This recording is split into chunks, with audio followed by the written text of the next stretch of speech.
Hər vaxtınız xeyir olsun. Kanalımıza xoş gəldiniz. Bugün kanalımızda asan üsulla diyeta saxlayanlar üçün şəkərsiz, unsuz pankeki hazırlayacağım. Əvvəlcə 2 ədəd yumurtanın üzərinə 1 yemək qaşığı bal əlavə edib qarışdırıram. Sonra çırpıcı ilə çalıram. Çox çalmağa ehtiyac yoxdur.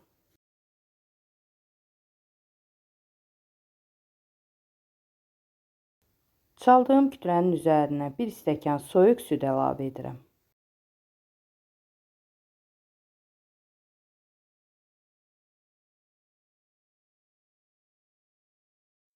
Üzərinə 3 yemək qaşığı da duru yağ əlavə edib qarışdırıram. 2 dəqiqəyə tez bişən yulaf götürmüşəm. Yulaf nə qədər tez bişən olsa, pankeklərin içərisində daha tez yumşalar. Yulafı qəhvəyidən maşında bu cür un halına gətirdim.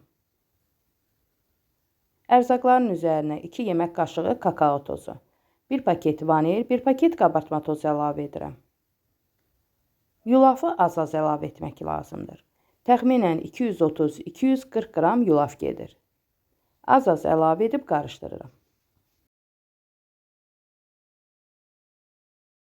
Bilmədən çox əlavə etmisinizsə, xəmir qatıdırsa, yenidən üzərinə süd əlavə etmək olar və yaxud da durudursa, yulafın miqdarını artıra bilərsiniz. Sonda çay qaşığının ucunda duz əlavə edib qarışdırıram.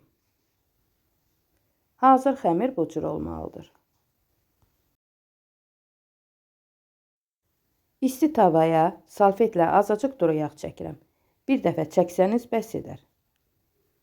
Bu cür hazır ölçü qaşığı yardımı ilə xəmirdən tavaya əlavə edirəm. Eyni istiqamətdə əlavə etdikdə pankeklər eyni ölçüdə olur.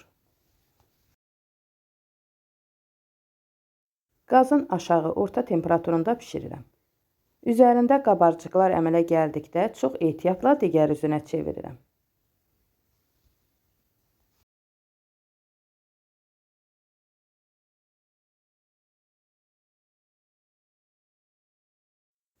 Digər üzü də qızaran kimi tavadan götürəcəm.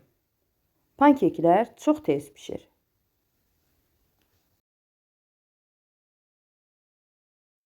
Yulaf undan fərqli olaraq xəmirin içərisində suyu canına çəkir. Ona görə də xəmir qatılaşarsa, hərdən içərisinə süd əlavə edib durutmaq olar. Bu cür durutduqdan sonra eyni qaydada bişirə bilərsiniz.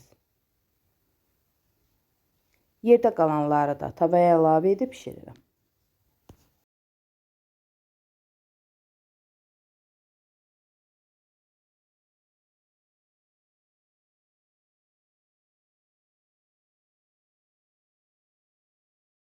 Bu cür pankeklərin üzərinə pişdikdən sonra kəsmik, meyvə və yaxud da şokolad əlavə edə bilərsiniz. Artıq gördüyünüz kimi şəkərsiz, unsuz pankeklər hazırdır. Çox gözəl, fərqli bir dadı var. Tərkibində şəkər olmasa da şirinliyi var. Hazırlayıb dadına baxmağa dəyər.